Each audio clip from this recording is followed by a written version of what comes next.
Good evening, everyone. It is Saturday. It is the Blind Press YouTube channel. We are actually starting on time, and it is the Star Trek stream. Holy crap.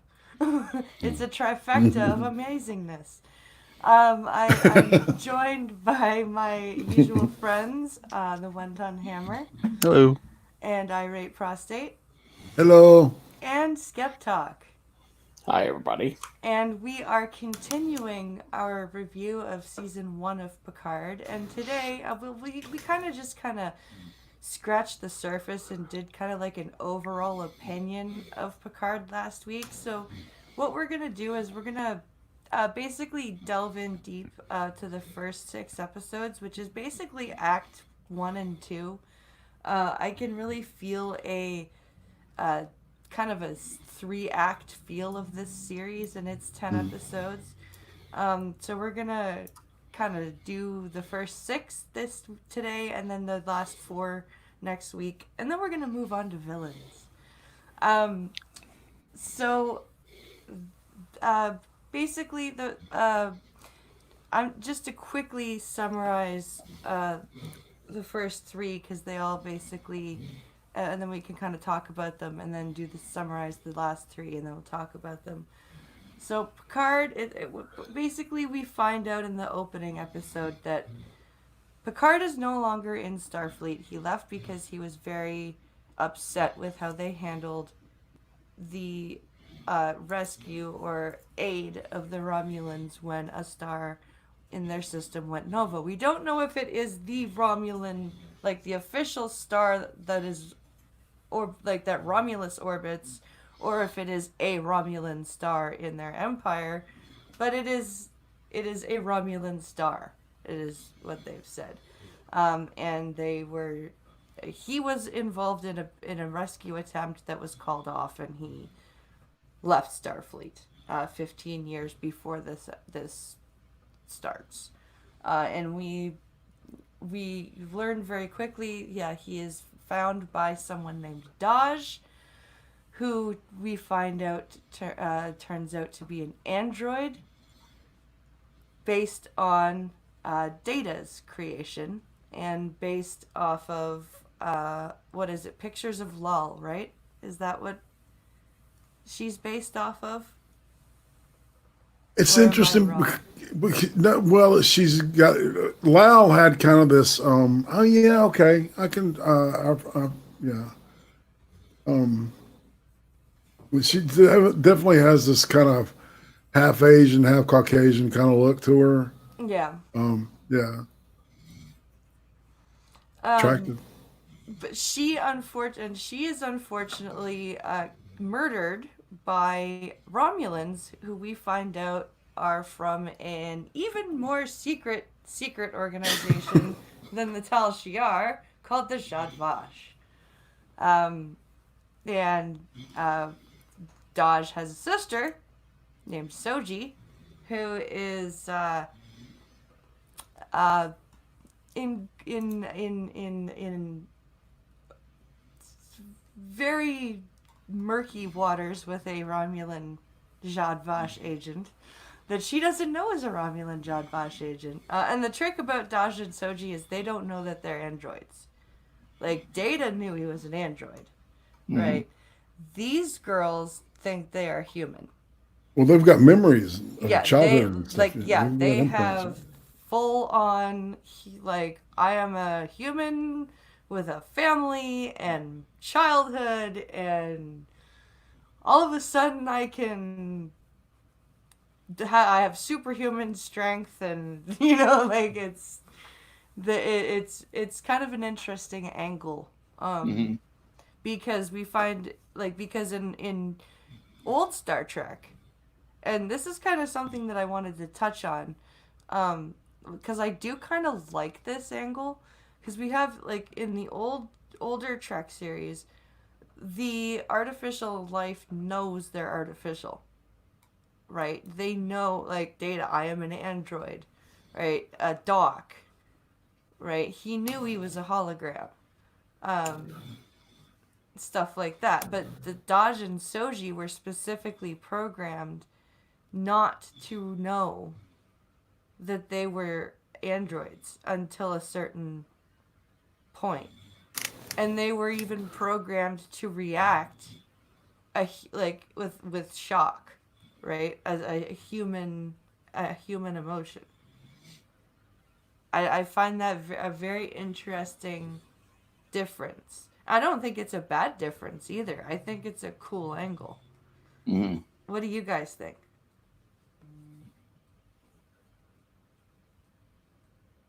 Anybody? I'm waiting to hear what other people think. I've learned not to step out there. I'll get stepped on. Oh, just jump in. I think, Well, you know, all right. So when the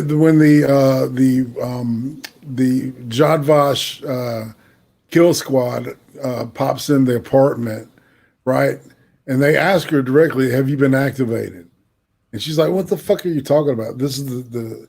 And then later on, they're able to kill her with this stuff that totally like destroys her body on a molecular level. So, yeah there's nothing left. Yeah. So, yeah, the acid stuff. Right. That's weird. That's weird to me. I didn't know Romulans had that. So basically, Picard is embarking on this mission to find Soji. And we know where Soji is, but he doesn't. Soji is on this Borg cube that is disconnected from the hive, which is, I guess we could call this the subplot or the second plot of the series. I wasn't absolutely sure how I knew. Why was it disconnected from the hive? We know. Was I supposed to know that? I don't think so. Does anybody have a lot of clarity about that? If anybody does, please speak up. There's a reference to how they got it in one of the episodes distinctly. And we hadn't gotten there yet. Oh, okay. And I believe it's a Romulan. Explain it to somebody. But I mean, at this point, when it appears, right? It's like, what the fuck? That's the feeling that I had was. Yeah. This is interesting, and it has a lot of potential, and it filled me with hope when I saw it. I thought, this might be really interesting. Yeah. I hope they do something great with this. And I had great hopes. You had great, yeah. I had great hopes. Great hopes. So great hopes. This Borg artifact is basically where the Romulans are de-Borging the Borg. They are, as they're calling them, reclaiming. Yes. The Borg, and taking the Borg technology out. And Soji is supposed to be there as a research scientist, I guess. Deborginator. Research deborginator. And she's being, she's in this secret relationship with this Romulan named Narek, who she has no idea is Jadvash.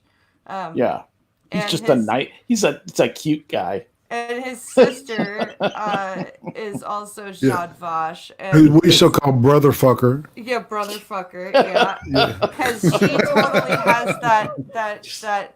There's some kind of about her. There's nothing weird about that. Cersei Lannister kind of thing going on. Yeah, definitely.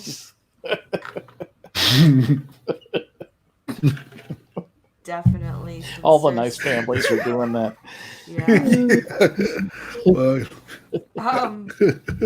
So we've got no Alabama jokes, really. We've got these two. Oh, that's cousins. That's different.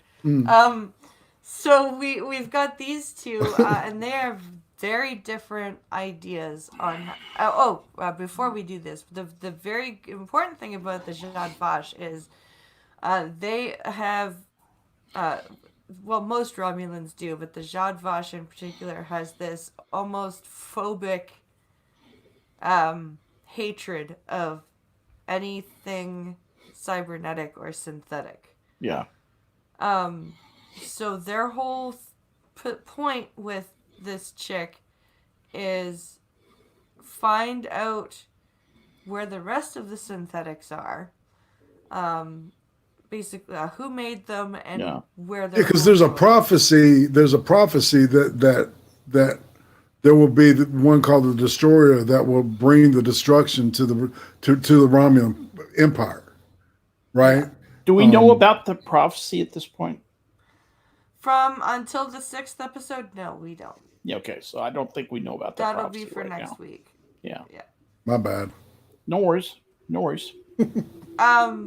Man, there's a lot going. There's kind of a lot of stuff going on. Mm-hmm. And there's a lot of new stuff introduced. That's one of the things my old addle-pated mind had trouble with, was keeping track of the new stuff that got introduced, and particularly toward the end. I'm sorry, I'm not trying to skip ahead, but toward the end, they had to, and we're going to talk about this in some detail.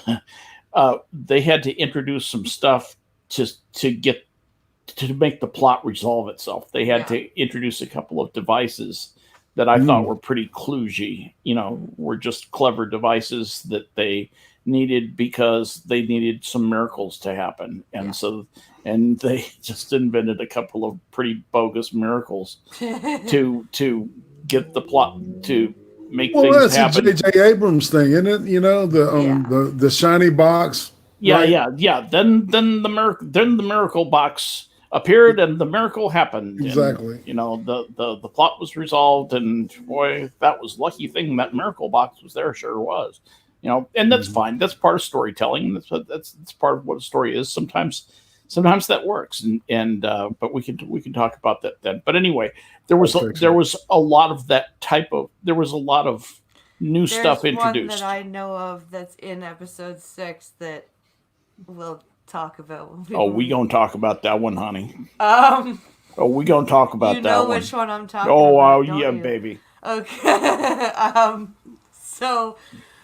We kind of bounce between the Borg cube and Picard, whether he be on Earth or on Captain Rios' ship, who we meet in episode 3. And I really like Rios. I'm not gonna lie. I like Rios. He's funny. And he's complicated. And he's... but he's still a captain. You know what I mean? Like, he still has a sense of honor and all that. How tall do you think he is? I think he's probably about 5'7" or 8. He is. He's kind of he's not a tall guy. He's kind of a bandy cock kind of a guy. He's kind of a little strutting rooster guy. Yeah, he sounds pretty short. Yep. But it's the short guys you got to watch out for. Oh, absolutely. So Raffi, this woman who Picard needs help from to get a ship and a pilot, and is apparently an old friend of his. And she all along had this feeling that there was a Romulan conspiracy with the whole Mars issue, where the synthetics basically attacked the Mars colony and destroyed it. And she feels that there was always a Romulan conspiracy at that point, and that is part of the reason why the Romulan rescue was abandoned. And this is important to mention later, because of later events that develop her character. But we have getting closer to, episodes 3 and 4, we have Picard slowly procuring his ship. He has his captain. We have Dr. Girardi, who comes to his house looking for him because this mysterious Commodore O has shown up, and this is where we find out about Narek's sister because she was in contact with Commodore O. And Girardi is now looking for Picard, telling him that Commodore O was looking for her, or looking for him, and Jad Vash show up at his house all of a sudden and attack him and his Romulan servants. I like the old lady, the old Romulan lady, I have to say. She amuses me. Mm-hmm.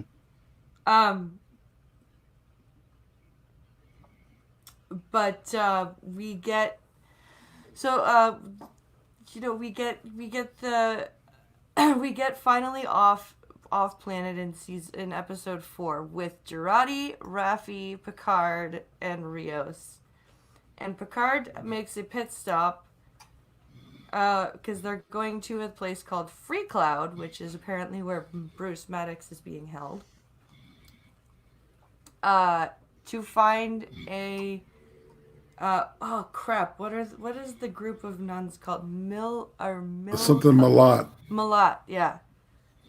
I'll look it up. He's looking for a specific person named Elnor, whom he rescued during this whole debacle with the Romulan star, and ended up having to leave behind with these warrior nuns, basically. And he grew up learning their trade, and their whole deal is to bind their sword to a cause, and specifically a hopeless cause.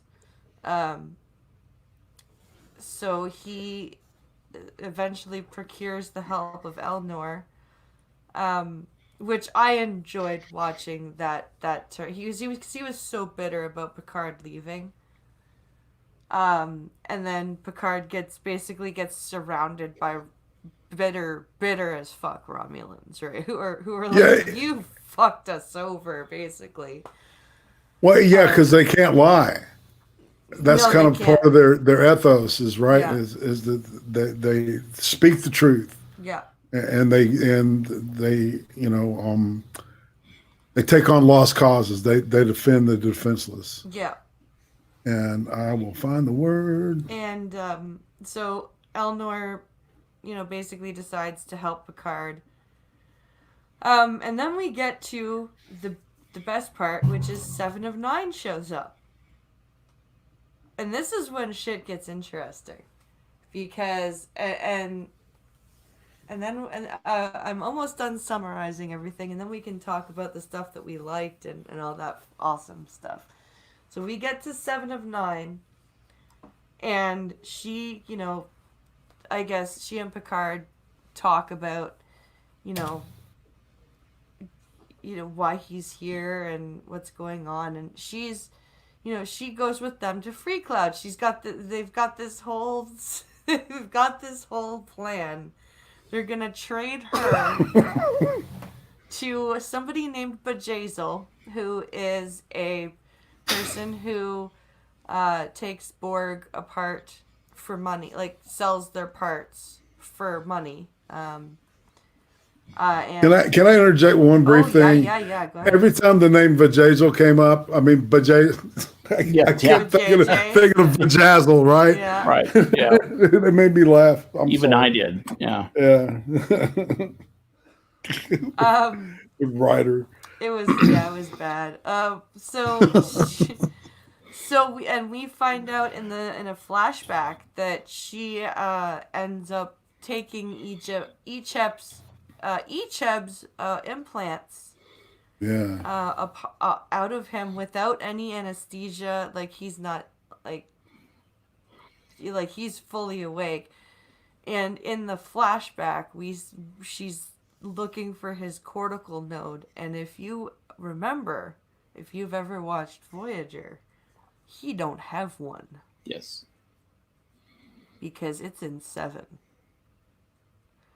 So right. So she owes him her life. That's right. So he was basically lobotomized. And she wasted him. And she ends up killing. And you know what? That Put was him a out. mercy killing. Quite honestly, It was. a mercy Yeah. killing. Yep. He was in agony. And I was watching that with Irate, and I don't know if Irate heard me. I'm like, it's not fucking in there, you bitch! Yeah. Like, I was pissed, right? Right. You really felt the empathy too. Yeah. You know, when she euthanized him, basically. Yeah. It was. And the hate also. Oh yeah. The anger. Yeah. And you know what? Jay brung it, man. You know what Same. I really like about Seven's character right now? You What's know who that? she reminds me of? Hmm. Janeway. A lot. Yeah. But in a good way. Interesting. Like, she's brought all of the good Janeway characteristics. I was going to say she doesn't come with some of the Janeway baggage, actually. She's got the I will not give up no matter how hopeless this is. The just the strength, like the strength of character. She's learned, like, you can watch her and you can go, she learned that from Janeway. Yeah. And Jerry Ryan really played that well. Like, really, really well. She was all warrior. Oh, yeah. Yeah, she's part of this thing called the Fenris Rangers, which are basically vigilantes that kind of police the piracy around that quadrant where they're at, right? And she's got an old school Romulan, like from the TOS battleship, and she flies that, and I thought it was that's one of my favorite things about this whole show. Yeah. Is seeing that original Romulan battle warbird, actually, bird of prey. Yeah, that was it really starts to pick up, and it's like every first season of a Star Trek series, right? It's got its rocky places. Yeah.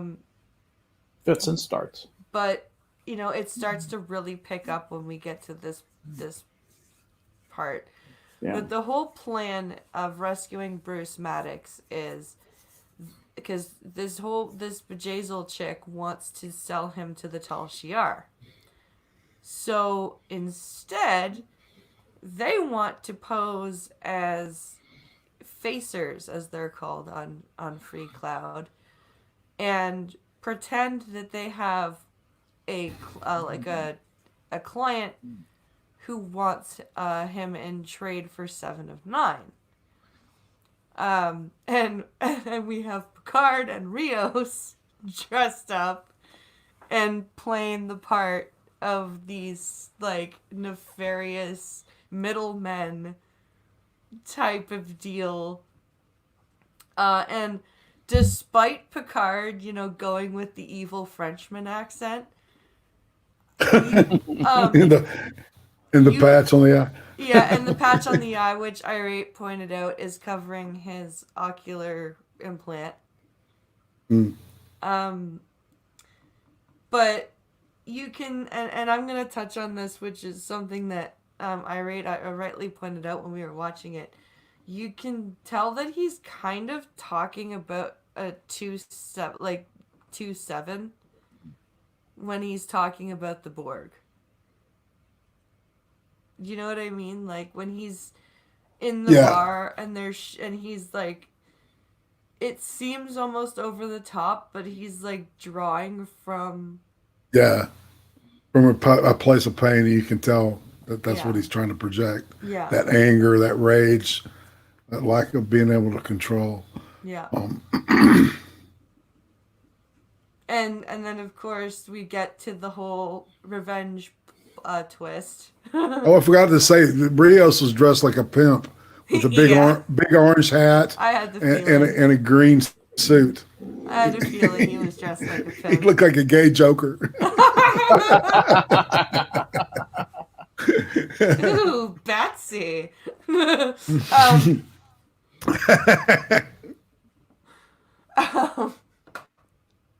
Oh my.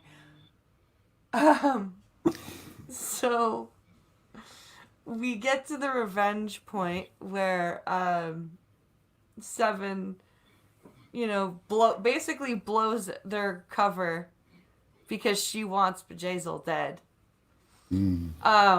And Picard thinks he convinces her to let Bjayzl go in exchange for Maddox. And they get up to the ship and they have basically a heartfelt goodbye. And she borrows Two-Face. I can't believe. Do you think he knew? Do you think Picard knew that she was going back, or do you think he was actually bought the whole? Yeah, the Rangers are on their way to pick me up, and can I just borrow some phasers? Oh no, he didn't buy that. I never have too many. Do you think he bought that? Yeah, just a couple of rifles, do you think the old man bought that, or do you think he was like? Yeah. I mean, I know Picard's old, but he's pretty world-wise, to tell you the truth. Yeah. Well, I mean, yeah, I think he was aware of the emotional, the catharsis that she was in quest of. So, it's Well, because she even says, just before she vaporizes the chick, she's like, he was the closest thing I had to his son. This is for him. Exactly. Yeah. And it's true. Like she and Janeway rescued him from that damaged sphere or cube, and brought him up and educated him, and in return he basically kept her alive by giving her his cortical note. Like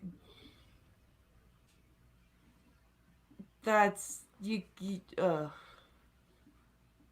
that was sad. Yeah, that was sad. Because I'm not gonna lie, I liked Icheb. I thought Icheb was cool.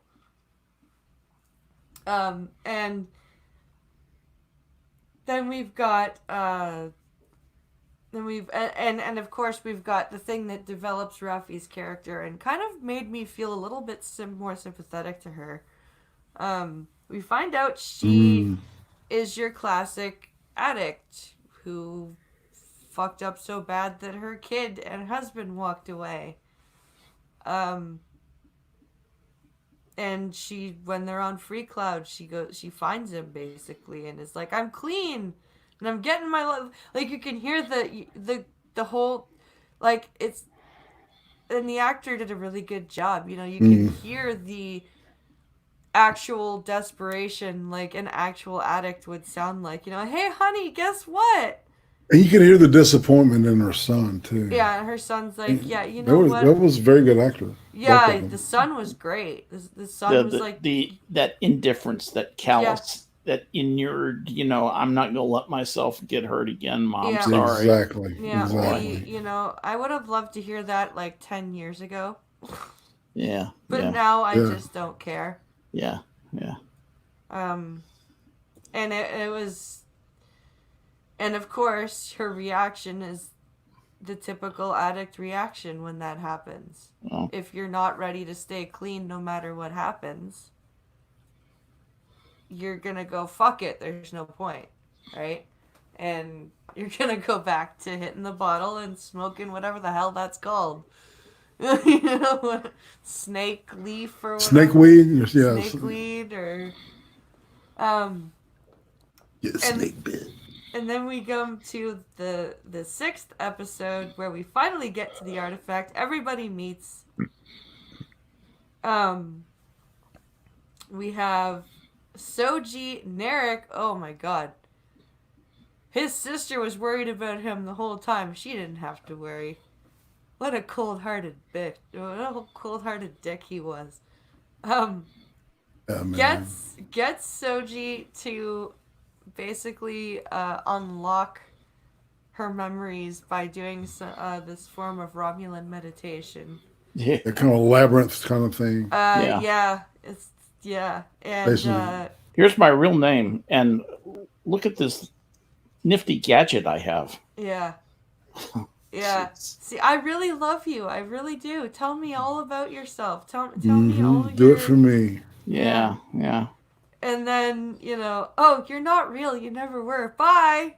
It's like, cold. Oh, damn. And he locks her in a room and puts it in with that mist. Yeah. That destroys you molecularly, and she activates and hammers a hole into the floor and jumps through it. That's great when she starts making the hole in the floor. I was sort of enjoying that. That was pretty cool. Yeah, it was cool. That whole episode was really well done, and the one before it had kind of a Star Wars-y kind of feel to it. I don't know about y'all, but I've been like listening to it with the headphones, and the soundtrack is off the fucking chain. Yeah, it is excellent. Yeah, I was too. It is outstanding. It really is. Yeah, it's impressive. So was that the Tanzekrin that he used to when he was talking? Mist? Yeah. I don't remember. Maybe. Was that the same thing that he was showing the sister? You have to show what keeps it. The way to unlock it is to understand what keeps it closed and all that kind of bullshit. Maybe. Yeah. I think so. Just curious. And then of course, I'll go back and look at Picard's specific instruction to Elnor before they go looking for Soji on the artifact is stay on the ship. Right. Whatever you do, stay on the ship. Yeah. And so he meets Hugh, and Picard and Hugh get together, and I love that. Just because when he first meets Hugh in TNG, he hates him. And then he realizes, he's starting to become human. I can't, Well, wasn't it Geordi that kind of started getting him on the path of individuality? It was, right? Geordi. And then in Descent, Picard, basically, Hugh saves them all from Lore and his fucked up band of Borg. And then and Picard, ends up telling him, hey, you could be a leader of some kind, right? God, your command of TNG is impressive. and now you see, Picard actually says, it's good to see a friendly face, and Hugh's like, whatever you're here for, I'll help you. Anything you're here for, I'll help you. Yeah. And it's like, finally, right? Like, because everybody's double crossing everybody in this series, right? Everybody's got an ulterior motive for something. Nobody's telling everybody the full story, right? And then you get Picard and Hugh together, and Hugh's like, yes, there is a Soji here. Yes, I'm assuming she's in danger because there's been this Romulan spy. And here, you know what? I'm glad you're here. Anything you want, I'll help you. Let's go. And it's like, finally, there's something's going right.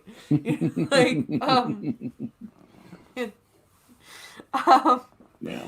And here we come to the miracle plot device. Because they're pretty fucked right now. Picard finds Soji. She's been activated.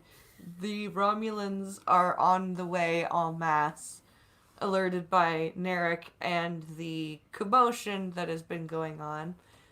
And Hugh and Picard magically, because of Borg sense, find their way to the Queen's chamber, which was adapted because they assimilated the Sakarans. Voyager callback, by the way.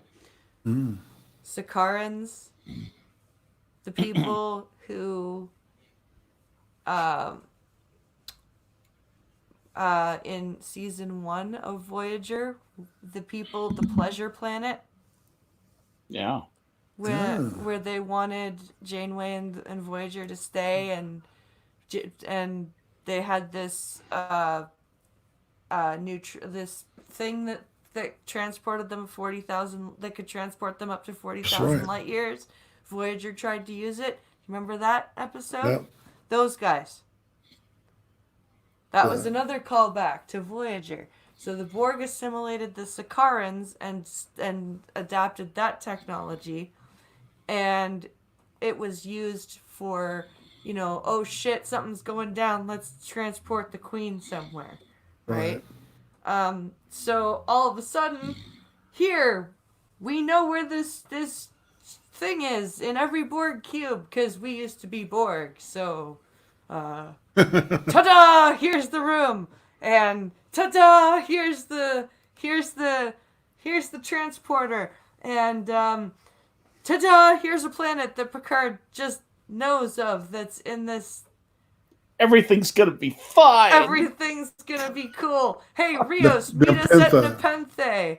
We're gonna be on Nepenthe, and Rios. And Eleanor says, and Eleanor just I'm gonna stay. Up. Right, I'm gonna stay and kick Jadvash ass while you guys get out. And the best part is Eleanor just showing up.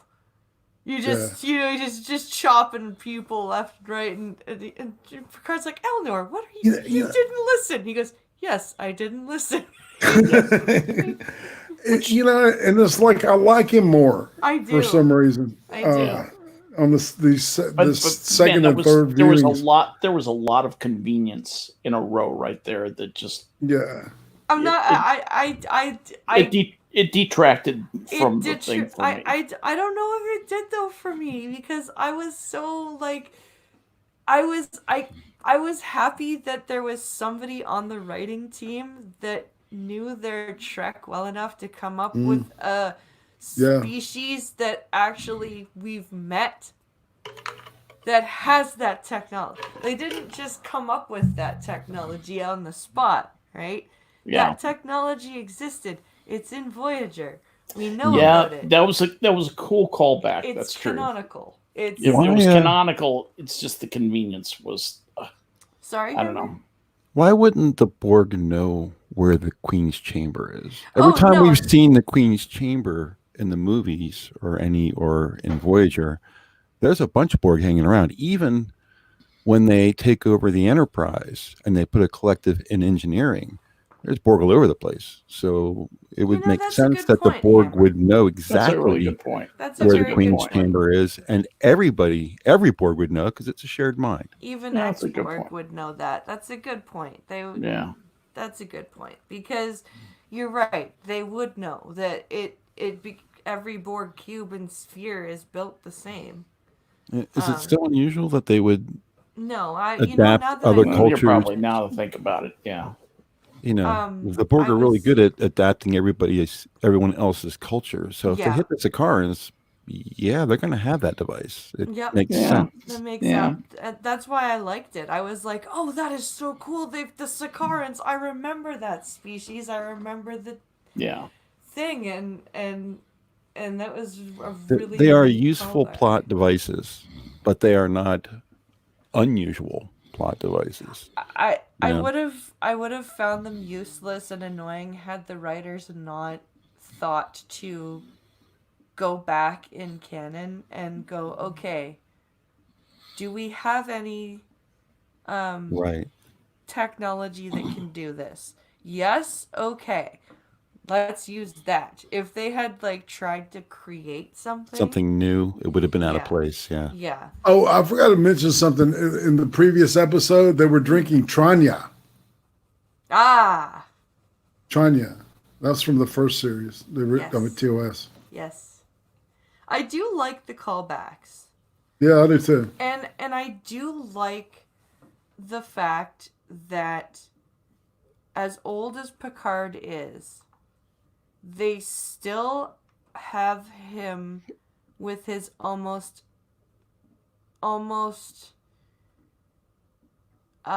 psyche shattering hatred of the Borg whenever he lets himself think about it.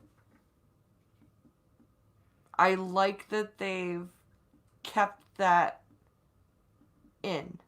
That this is not Gene Roddenberry's Trek, but they've said, you know what, this is still part of Picard's character, and even this long after, in a new type of series, it would make sense that he would still have that issue, that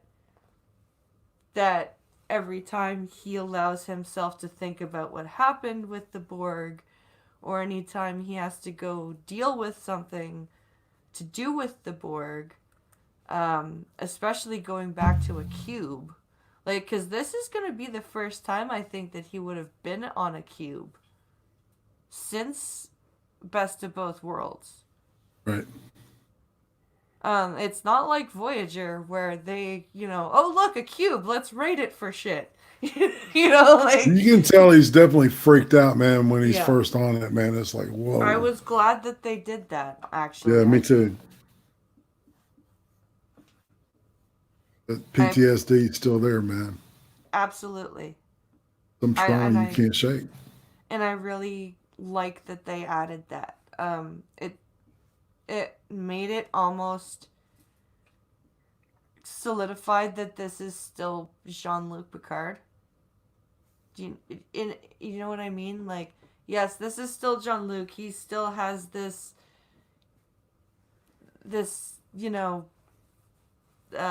issue with the Borg. He's, it's still, this may not be TNG, but he still has these issues from TNG, and it helped to make it. I don't know what I'm trying to articulate. He's kind of Picard. He's definitely not the same person he used to be. But. Absolutely not. But it at least ties the old Picard to the new Picard, if that makes sense. Or the young Picard to the old Picard. Yeah. It kind of. I think it was more about that, more about age than anything. Yeah. I think you're right. I don't know, Skep, as you've advanced, have you found your mindset and your... You mean as far as... your energy about things, you know what I'm saying? Has your personality adapted as you've gotten older? Oh, yeah. I mean... I forget who the author was who says as you get older and older, you tend to just you wonder if you are less concerned about things or if it's just too much effort to be concerned about things. I mean, and sometimes it's just too much of a pain in the ass, and you don't have the energy to get as exercised and as upset about things, or if it's a decline in testosterone or whatever it happens to be, that you just don't get as exercised about stuff as you used to.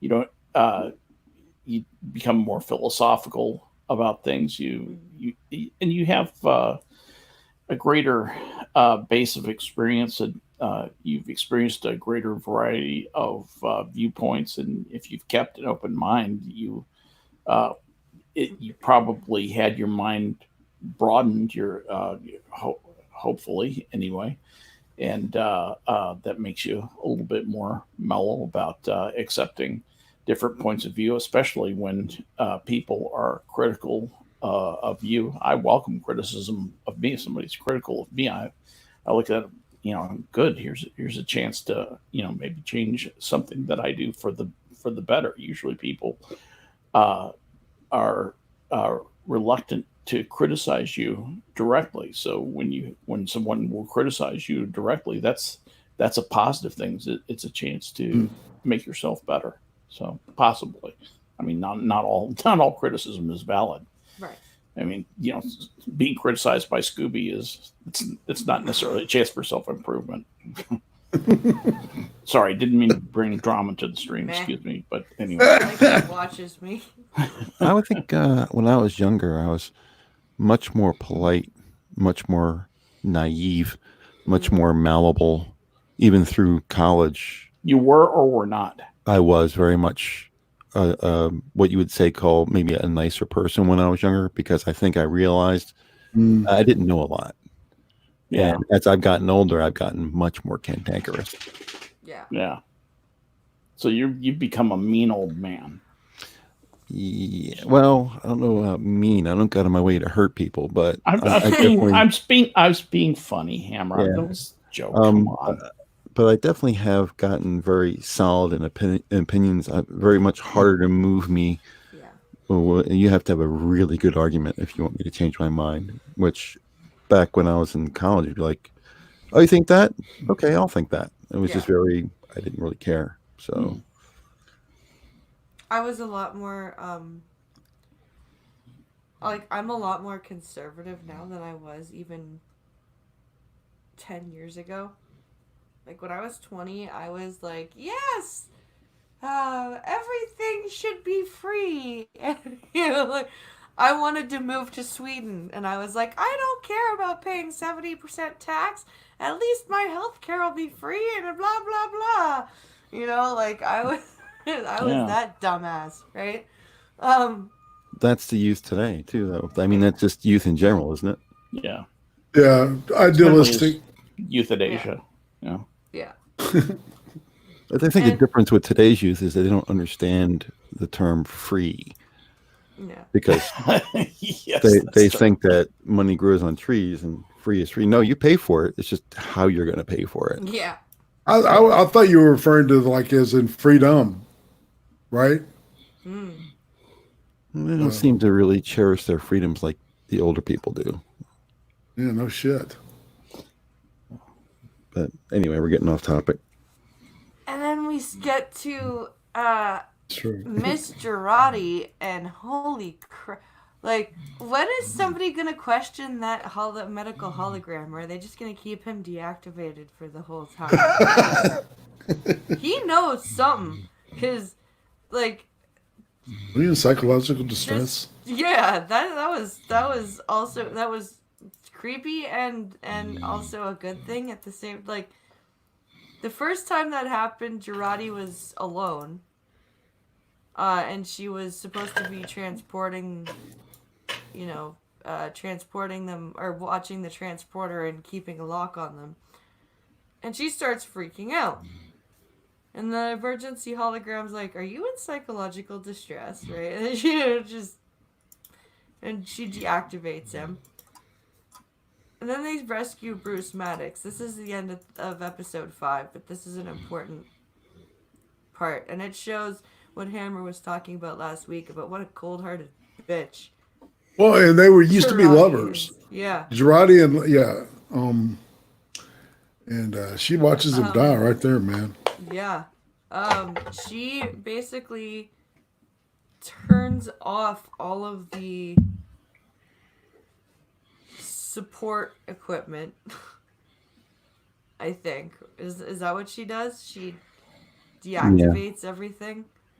I found that's probably the one part of the entire show that I found hardest to believe. She just, up to that point, she seems so clueless and maybe not innocent, but just she doesn't seem to have the kind of fortitude. Yeah. To do something like that. Well, so and she doesn't even, because she's cracking. Like, she's cracking like a fucking cheap plexiglass window.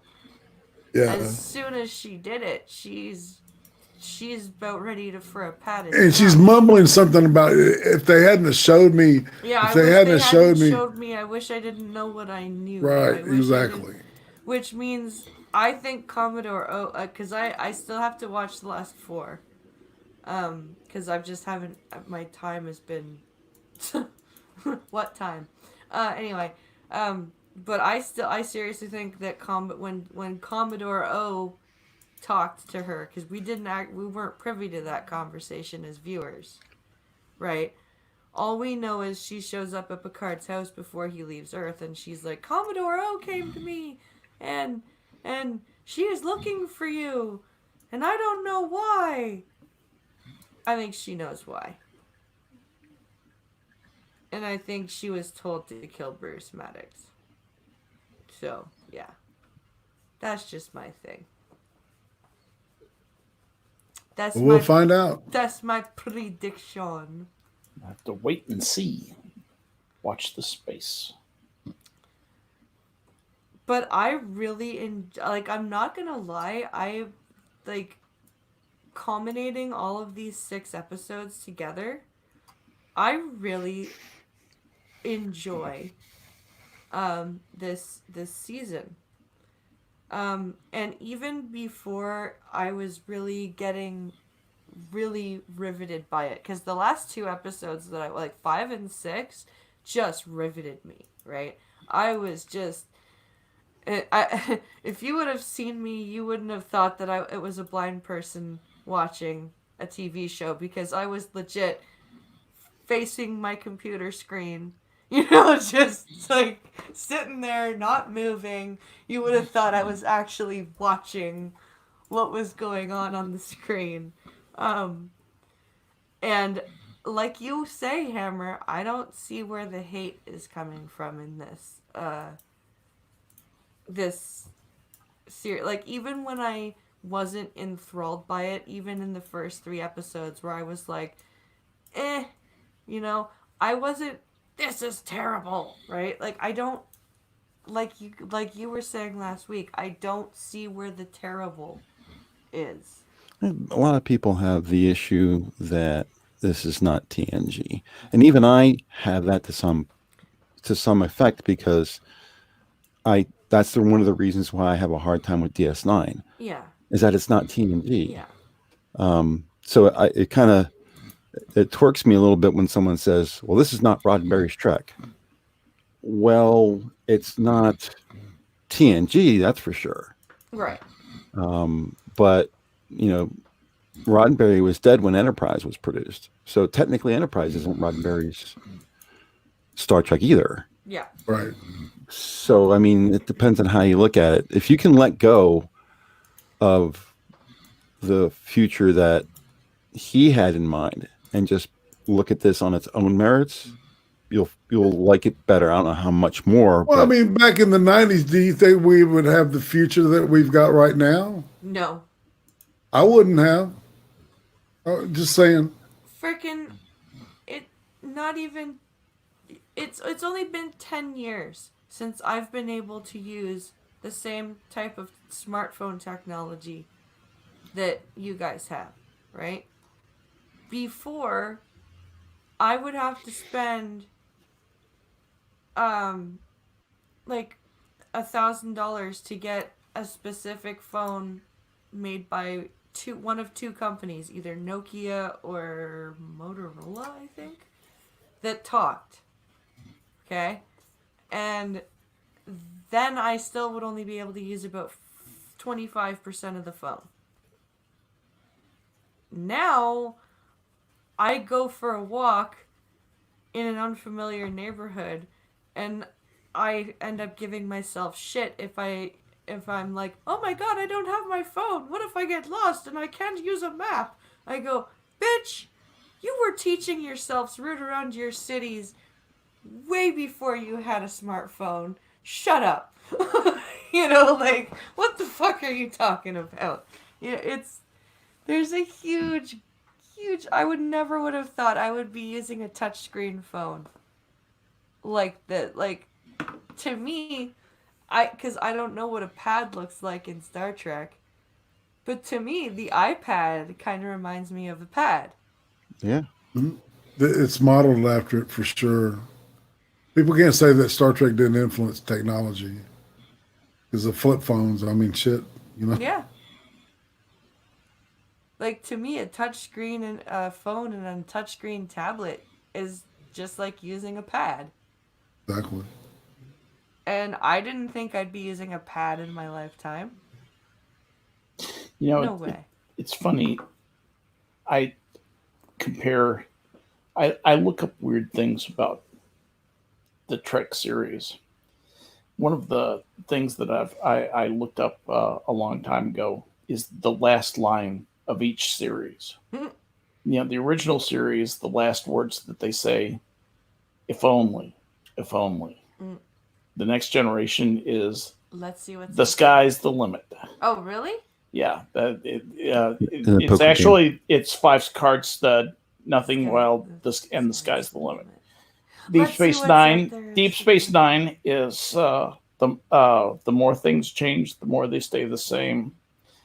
Voyager is set a course for home. Yeah. It's there. What I find interesting is how pedestrian the original series was, the one that started it off. If only, and it's actually I think that was Intruder. Turnabout Intruder, and which was a pretty pedestrian episode, if I remember correctly. That's because they got canceled. They weren't expecting that to be the last episode. Yeah, I don't think. So it's just funny how things turn out, the randomness of... I always get the last line of Farpoint mixed up with the last line of And All Good Things. Because Let's See What's Out There is the last line of Farpoint. Right.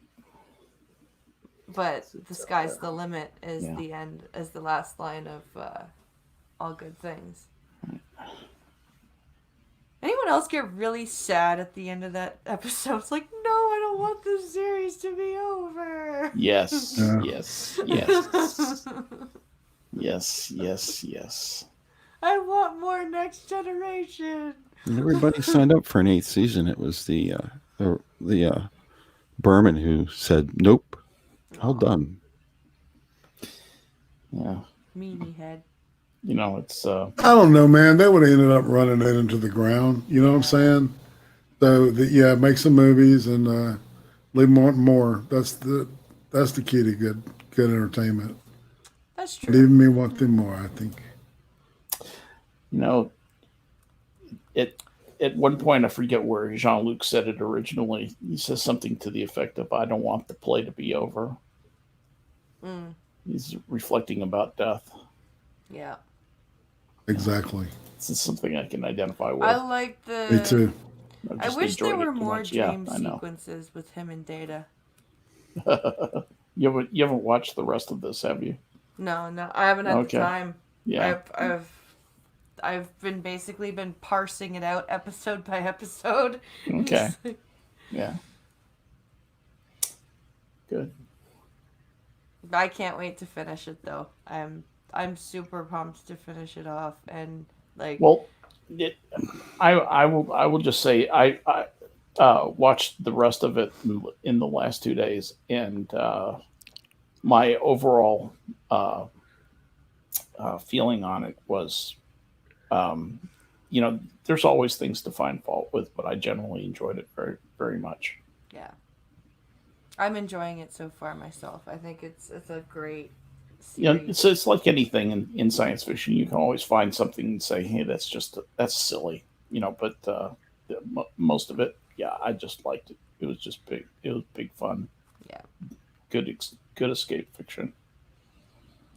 Well, my friends, we have come to the end of our show, and join us next Saturday for the last 4 episodes of season 1 of Picard. Irate, who do you have tomorrow for ice cream? Oh, Buzz of the Hive. Cool. And next week, Rarist. Nice. Yeah. All right. Yeah. You'll have fun with Rarist. I know. And of course, there's always Minions of the Zoo tonight at 11:30 Eastern. Hey. Yes. Oh, Uzi. Okay, you're saying hi to Uzi. No, I was saying yes in Japanese. Hi. Oh, hi. Hi. And there is also tonight. I am streaming again. Probably at 10 p.m. Eastern. If the kids go to bed on time, if not 10:30. I will be streaming Mortal Kombat 11 on the YouTube channel because chat gets spoken to me by the PlayStation over there, so I can actually keep track of it. Oh, cool. Cool. And I'm kind of trying to start this thing where, at least for the foreseeable future, while this whole lockdown crap is going on, a Saturday night stress relief, kind of blowing off some steam, MK11 session. So I've got a few players already wanting to join me, but I can do up to 16 in a private party. So if you've got the game and a PlayStation 4, come one, come all. I'm streaming that on the YouTube channel, and it'll be good fun. I'm down to clown. Cool. All right, pop in. I'll DM you my PlayStation. So do I? I've got a headphone and mic rig, a Logitech USB. You got a headset thing that goes in. Does it go into your controller or does it go into your PlayStation? It'll probably go into my PlayStation. It's got a long. I've got a hugely long cord on it. Okay. It's ridiculous. Yeah. You just have to shout if it's got a long cord. I'll DM you my gamer, my PlayStation Network ID. All right, guys. I smell food, so I'm gonna go eat. And I don't smell anything. I want to thank all of my my viewers. I smell burnt toast. That's not good. That's not good at all. And I want to thank my awesome panel, Skep, Irate, and Hammer, for joining me as usual. And we'll see you next Saturday. Of course, catch Irate tomorrow. Catch me again tonight, and catch the Blind and the Special tomorrow night. Catch everybody on the panel on Twitter. Our links are in the description. Have a good night, guys. Bye, everybody. Bing bong. Bye, everybody.